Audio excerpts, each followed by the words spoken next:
Hello guys, ഇന്ന് നമുക്ക് നല്ല ടേസ്റ്റി ആയിട്ടുള്ള ചിക്കൻ കറി എങ്ങനെ ഉണ്ടാക്കാൻ നോക്കാം. വളരെ എളുപ്പത്തിൽ തയ്യാറാക്കാൻ പറ്റാവുന്ന ഒരു ചിക്കൻ കറിയാണിത്. ഇതിനായിട്ട് 1 കിലോ ചിക്കൻ എടുത്തിട്ടുണ്ട്. നന്നായി കഴുകി വൃത്തിയാക്കിയ ചിക്കനാണ് എടുത്തിട്ടുണ്ട്. ആവശ്യമായ സാധനങ്ങൾ: 4 സവോള നീളത്തിലരിഞ്ഞത്, പച്ചമുളക് 2 എണ്ണം, ഇഞ്ചി വെളുത്തുള്ളി പേസ്റ്റ്, തക്കാളി 1 ചെറുതായിട്ട് അരിഞ്ഞു വെച്ചത്, തേങ്ങാക്കൊത്തും എടുത്തിട്ടുണ്ട് ഇതിൻ്റെ കൂട്ടത്തിൽ ഇടാനായിട്ട്. ഇനി ഒരു കുക്കർ അടുപ്പിൽ വെച്ചിട്ട് ചിക്കൻ ഇട്ട് കൊടുക്കാം.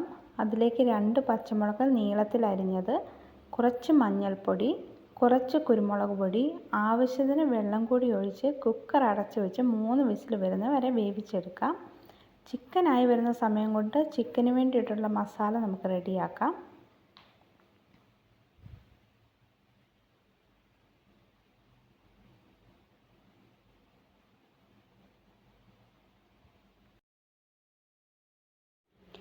അതിനായിട്ട് വേറെ ഒരു പാൻ അടുപ്പിൽ വെച്ച് എണ്ണ ഒഴിച്ച് കൊടുക്കാം.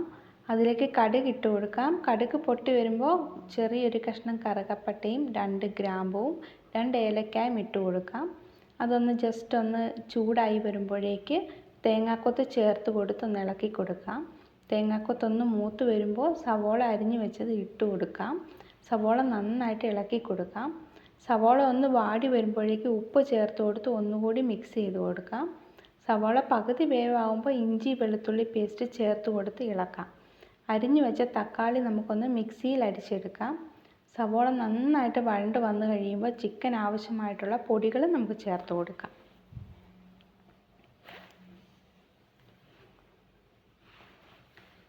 അതിനാവശ്യമായ പൊടികൾ: 1.5 സ്പൂൺ മുളക് പൊടി, 2 സ്പൂൺ മല്ലിപ്പൊടി, ഗരം മസാല ആവശ്യത്തിന്, പെരുംജീരകപ്പൊടി. ഇതെല്ലാം കൂടി വഴറ്റി വെച്ചിരിക്കുന്ന സവോളയിൽ ചേർത്ത് കൊടുത്ത് ഇളക്കി കൊടുക്കാം. പിന്നെ മസാലയുടെ പച്ചമണം എല്ലാം മാറിക്കഴിയുമ്പോൾ അടിച്ചു വെച്ചിരിക്കുന്ന തക്കാളി കൂടി ചേർത്തൊന്ന് ഇളക്കി കൊടുക്കാം. ഈ സമയം കൊണ്ട് ചിക്കൻ റെഡി ആയിട്ടുണ്ട്. ഈ മസാലയിലേക്ക് ചിക്കൻ ചേർത്തൊന്ന് മിക്സ് ചെയ്ത് കൊടുക്കാം. ആവശ്യത്തിന് കറിവേപ്പിലയും കൂടി ചേർത്ത് ഇളക്കി കൊടുക്കാം. പിന്നെ ഒന്ന് അടച്ചു വെച്ച് ഒരു 5 മിനിറ്റ് കൂടി തിളപ്പിക്കാം. പിന്നെ ചിക്കൻ കറി ചൂട് ചോറിൻ്റെ കൂടെയോ കപ്പയുടെ കൂടെയോ കൂട്ടി കഴിക്കാം. നല്ല ടേസ്റ്റി ആയിട്ടുള്ള ചിക്കൻ കറിയാണിത്. വീഡിയോ ഇഷ്ടമായാൽ ലൈക്ക് ചെയ്യാനും സബ്സ്ക്രൈബ് ചെയ്യാനും മറക്കല്ലേ.